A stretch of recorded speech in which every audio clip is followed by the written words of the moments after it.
Looking for a fun way to win up to 25 times your money this football season? Test your skills on Prize Picks, the most exciting way to play daily fantasy sports. Just select 2 or more players, pick more or less on their projection for a wide variety of statistics, and place your entry.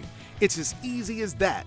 If you have the skills, you can turn $10 into $250 with just a few taps. Easy gameplay, quick withdrawals, and an enormous selection of players and stat options are what make Prize Picks the #1 daily fantasy sports app.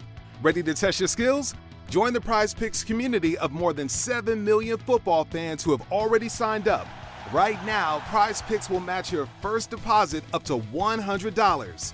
Just visit prizepicks.com/get100 and use code GET100. That's code GET100 at prizepicks.com/get100 for a first deposit match up to $100. Prize Picks, daily fantasy sports made easy. Welcome to the 7th episode of the Meet the Mancunian podcast. Every week, I aim to introduce you to an interesting Mancunian from this culturally diverse city, Manchester. We will hear from ordinary people making an extraordinary impact. Presented by Deepa Thomas Sutcliffe, New Me Mancunian. Tune in every week for a new episode. Concerned about the youth today, we hear from John Swallow, Senior Youth Worker, Groundwork, in this episode. So I'm delighted to introduce my guest, John Swallow, Senior Youth Worker, Groundwork. Thank you, John, for joining me today. It's a pleasure to be here. It's an absolute pleasure. Thank you so much. So, John, I'm going to start with asking you about how did you find your passion for working with the youth? That takes me back quite a long way. I'm 51 years old and I left school at 16 and not many qualifications, straight into a job, and I became a postal cadet because the careers officer recognised my only talent was getting up early because I worked in a newsagents and it seemed to be my one particular skill. So I ended up working as a postman basically, and I got very bored. I found it very boring. It was the same thing every day, over and over again. But I had a friend who worked for the Woodcraft folk, which is like the alternative Scouts and Brownies, if you like. They were very outdoors based, very political, very environmentally focused, the Woodcraft folk, and she worked for them, and she was taking a group of older teenagers to Edinburgh for a week camp, and she asked me to drive the minibus, and I didn't have any time off work to give, so I took a week sick and drove this minibus with my friend and all these young people to Edinburgh and camped out with them for a week, and it was the most fun I have ever had. I think I was about 20 at the time, and it was just a breath of fresh air in terms of a completely different field of work. So after enjoying that so much, one of my friends at the post office identified that there was a part-time youth and community workers course in Rochdale where I lived. So I went and did that. So I became a part-time qualified youth worker, and I picked up some youth work on one of the big estates in Rochdale, just on the borders with Manchester in Middleton, and really enjoyed that. So I did some bits of part-time youth work here and there alongside my full-time post person job, let's say. And in the end, I decided to go to university. One of Huddersfield University was launching its first youth and community course. It was the first time it was going to run. And I was asked if I would go and study for 3 years and do my youth and community work degree. And I went and I got an interview, and they accepted me, and I left the post office on a career break and did 9 months for the first 2 years at university, and went back to the post office in the holidays and worked just to keep my student pennies topped up. Sure. And in the end, I finished my degree in 1995 and got a youth and community job in Middleton full-time, and that was the sort of launch pad of my full-time youth work career. So it was a bit of a transition from leaving school early to being bored to finding something completely different through volunteering, and that's how I ended up being a youth and community worker. And I've had quite a interesting career since. I love it. Could you tell listeners about how you got involved with Groundwork, who you currently work with? Groundwork, I think, is probably going to be the last place I work. I'm very at home at Groundwork. I feel like I've finally come home after 30 years. Uh, it's been quite a journey, and I think I've been through lots of different young people services. Like I said, I started as a full-time youth and community worker in Middleton. After that, I moved into a young person's drug service and set up their early intervention teams. I stayed there for 5.5 years at Early Break in Rochdale and Bury, which was an excellent drug and alcohol service. I learned an awful lot about substance misuse and working with young people and assessments and one-to-one work with young people. And then I left there and moved on to Rochdale's youth volunteering programme, managed that for a couple of years. Then I went to manage the detached teams. Then I moved on to managing my own youth work company with some friends.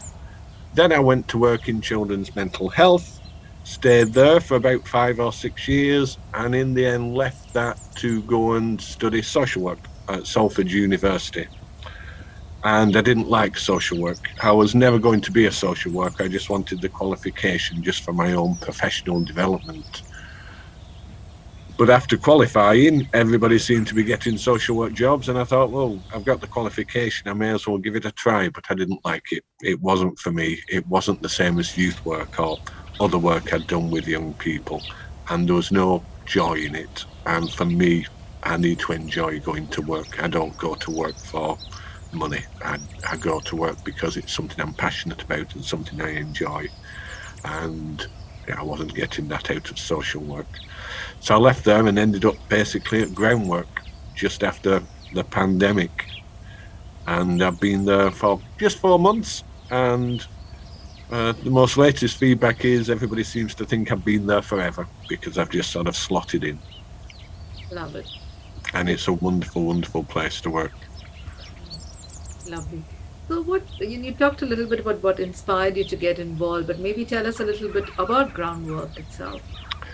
Groundwork's a national federation of charities. So there's one big Groundwork UK that covers all the smaller organisations, and that does all the big stuff like lobbying and policy making and development work. But that looks after all the local charities. And most areas will have a Groundwork. Greater Manchester is the one I'm in. There's obviously one in Cheshire and Merseyside. There's one in the North East. There's some down in London. There's some in the Midlands. So they're all very different. Groundwork's main business is landscaping and outdoor works and all sort of building for schools, outdoor areas, housing associations, local authority work. It's sort of low-level building, if you like, but it's more maintenance of grounds and lands and parks, waterways. We've got a lot of river projects. So Groundwork does an awful lot of quite big landscaping pieces of work. It's also got a youth and community bit, and the youth team sits in the communities directorate. And there's 4 full-time youth workers, a whole host of part-time youth workers. There's 2 specialist coaches. There's 1 generic universal youth worker, and there's me, which is sort of special environmental projects and social action. And I work across Greater Manchester with groups of young people to get them involved in being outdoors, connecting with nature, building and learning about the environment, and working around climate change. And it's really, really, really good fun. So who is it that you help and support? You talked about young people, but is there a particular focus within that? For my work, it's mainly young people who are going to be impacted by climate change. And one thing we do know about climate change, it will most certainly impact on people in the global south. So everybody south of the equator, it will horribly, horribly impact. We're at about 1.1 degree above usual for over the past 60 years. And once that gets beyond 1.5 degrees, the turmoil in the weather and the climate systems and our ecosystem will be disastrously impacted, and it'll impact on the people in the south, but it'll have very specific impacts on people in this country, particularly those who are most vulnerable to adversity, people who are poor, people who live in poor housing, overcrowded housing. So what we try and do is work with those young people to make them more resilient to so they can adapt to change, so they can understand how to look after themselves better. We do work around food and skills building, get them outside because it's good for their mental health and well-being, get them working together so they've got community skills, so they can help each other, help the neighbours. And all my projects are really around young people doing something for their community and benefiting them. So it gets them into a culture of helping others. And that's the focus of my work in Groundwork. And what impact would you say you've made so far? So far, I think a lot of the young people have had a lot of fun. We've built a lot of things, we've planted a lot of things, we've done lots of running around, we've done some litter picks. We've just done some really good things with plants because I started over the summer, which is obviously a good time to start. So we got the opportunity to plant loads of things and watch them grow. And I was back in Crumpsall Park the other night because a lot of the young people had done some planting there over the summer. And I was very thrilled to see everything was still growing, even in the adverse weather conditions. So I keep posting lots of photographs of things that they've done on Instagram and Twitter because they've done some really good stuff. And they've had a lot of fun. I think learning through play and learning through having fun with others is the best way to engage and work with young people. So how can interested people reach out to you and learn more? I think I'm a good example, and I know lots of people who work in my field of work started the same way as I did, through volunteering. Give your time to help others. It enriches yourself, it enriches other people, and it opens up a whole new world. I was stuck in a rut in the post office, didn't know what to do, and volunteering with my friend opened up a completely different world. And there's lots of community projects people can volunteer in. There's lots of nature-based projects, particularly now people can volunteer in. So what I'd suggest, if anybody wanted to do something, just find a group that does something that you're passionate about and go and join them and do something with them. And it's always going to have a really positive impact on other people. There are so many community organisations, there's great charities. Every town, every city will have a council for voluntary service or a central volunteering portal for people to look at. Very easy to log on and search for something that you're really passionate about. And, you know, I work for Groundwork and I work with a lot of volunteers, but I've always volunteered my time and energy to other projects while I've been working. I've always been a volunteer, and it's just such good fun. Definitely. Well, Groundwork have a great website. One of the things I've learned about Groundwork is it markets itself very well. It promotes its work, and that was always a struggle for youth services that I've worked in. We were always too busy, particularly in local authorities, doing the work, and we were not very good at promoting what we did to other people. Groundwork has really got it nailed down. They've got a really good marketing department. They've got really passionate people about sort of translating the work we do on the ground into mostly a media presence. So Groundwork's got a fantastic website, and all the groundworks around the UK will have their own websites. There's a Groundwork UK website, but if anybody wants to know what Greater Manchester Groundwork's doing, pop onto their website. All their community projects are on there. I've got about 6 of them. So you can guess how many projects there probably are. There are loads of things people can get involved in. Groundwork's on lots of social media. It's on Twitter, it's on Instagram, it's on YouTube. It's not on TikTok yet. We've not quite caught up with that, but I'm sure we will at some point. But we've got our own dedicated media team, and, you know, the person I work with is Harley Bark, who's a really passionate filmmaker. So she'll come out and visit me while I'm doing work, take some photographs, take some video footage, wrap it all together with some information and post it out there and make us all look really, really good. So there's lots of information out there for people to sort of tap into, and Groundwork's got some great information on its website. We've also got some great partner organisations who've got some great things going on. We work with people like Metmunge, the Climate Change Agency, Solar City, lots of schools and colleges. We've got links everywhere, so have a look. It's a good place to start if you want to know anything about the environment. Groundwork's website is www.groundwork.org.uk. and if you type in Greater Manchester, the website will come up. Okay, Groundwork's Instagram is groundwork_GM. Okay, so I'm going to now shift gear to signature questions that I'm asking all my guests. So the first question I have is, what do you love about Manchester? It's smaller than London, and it's got as much going on, but in a smaller area. I think it's fantastically diverse. I love walking through Manchester city centre. It's so colourful. There's such a diversity of people. You know, you can hear lots of the different languages being spoken, and it's fantastic. It just makes me feel like it's sort of rich and diverse. And I think people are very positive.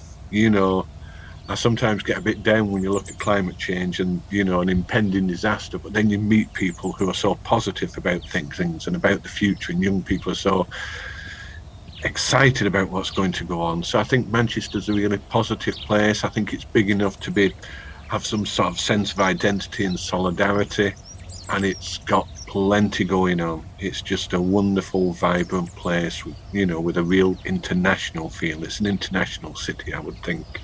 And, you know, there's lots of other big cities in the country, but Manchester feels like an international city. I love it. So what's your favourite place in Manchester? That's a tricky one. I've got a few places that have a lot of sort of memories for me. Piccadilly Gardens and most certainly Urbis were always places that I used to hang out. You know, lots of summer days lying on the grass with friends, just talking and messing about. And that was always on Urbis or Piccadilly Gardens. I think walking around the city centre is, people tend not to look up, but if you look up in Manchester, there are some fantastic, amazing red brick buildings. All the old warehouses are still there, although they've all been converted to one thing. It's just got history, and it's just got legacy to it, and you can see it if you look up. You don't see it so much if you look down, but if you look up when you're walking around the city centre, you can see all the old buildings and all the old mills, and it's fantastic. And it's also a new place as well. It's got old next to new. Just near where I live, there's an old pub, and it's been derelict for a bit, and it's all been redone up, and it looks beautiful. It's all red brick and all shiny now. And on either side of it, it's got two completely new tower blocks, and it's like this old next to two new things, and it's just that wonderful contrast in the city that all blends together, and I like that about the city. Thank you. What's the most important life lesson that you've learned? Well, I'm old, so I've learned quite a few, but I think the most important thing is not to make decisions on your own. Make good decisions with other people. If you've got stuff going on, get a different perspective and make a decision with other people. I know all the worst decisions I've ever made, I've made on my own. So I would say, don't make decisions on your own, and don't make rash decisions. Decide things with other people. I think that's probably the best advice I can give anybody. You, and I love the little kitty photograph. I've got two. That's the naughty one. Who's posing? Like, Well, they do that. They love meetings. Oh. If someone wrote a book on your life, what would they call it? Oh, probably Tall and Daft. I think I've always been known for being rather tall because I'm about 6'2", but I'm really skinny. So I think it makes me look a little bit taller, and I've always been known for being a little bit daft. And it would be a book about a tall and daft person. Love that. Thank you so much, John, for talking to me and my listeners. Thank you all for listening. I hope you enjoyed the 7th episode of the Meet the Mancunian podcast. Tune in every week for a new episode. I love talking, so it was an absolute pleasure to talk to you. Thank you, John. You're a natural storyteller, so it's fascinating. Okay, thank you. Thank you for your time. Lovely.